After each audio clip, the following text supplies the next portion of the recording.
آج کل کے اکثر نوجوانوں میں بلکہ عام لوگوں میں بھی ہم نے یہ دیکھا ہے کہ گالی کا رواج بہت عام ہو گیا ہے۔ ان کو شاید یہ لگتا ہے کہ گالی دینے سے وہ بہادر بن جاتے ہیں، یا پھر ان کے ذہنوں میں یہ چل رہا ہے کہ وہ چالاک اور ہوشیار ہیں، اور جب تک وہ گالی نہیں دیں گے دوسروں کو لگے گا کہ یہ تو بندہ بڑا سادہ ہے، یہ چالاک یا ہوشیار نہیں ہے یا یہ بہادر نہیں ہے۔ یہ ایک بدقسمتی ہے، اور بدقسمتی سے یہ ان کو لگتا ہے کہ یہ بہادری ہے، حالانکہ سب سے بڑی بزدلی گالی دینا ہے۔ وہ انسان جو صبر کرتا ہے، جو غصے کو پی جاتا ہے، اصل بہادر وہ ہوتا ہے۔ اور بد تہذیبی کی سب سے بڑی انتہا ہے کہ آپ کسی کو گالی دیتے ہیں۔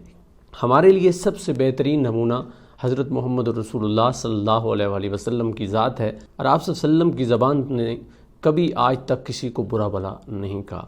ہمارے لیے وہی بہترین نمونہ ہیں، اور ہم نے ان کو سامنے رکھتے ہوئے بہادری کے قصے لوگوں کو سنانے ہیں۔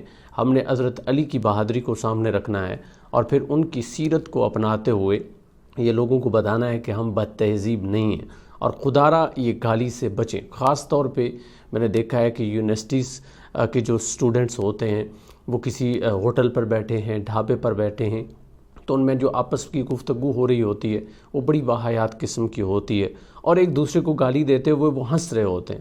ایک دوسرے کو ماں باپ کی گالی دیتا ہے، دوسرا تیسرے کو دیتا ہے، اور کسی کو کوئی پرواہ نہیں ہوتی کہ وہ بول کیا رہے ہیں۔ تو خدا را اس سے بچیں، اور یہ کوئی بہادری نہیں ہے، یہ بد تہذیبی کی انتہا ہے۔ اور اگر آپ اس طرح کے الفاظ بولتے ہیں تو ایک وقت آئے گا کہ آپ کی عادت بن جائے گی۔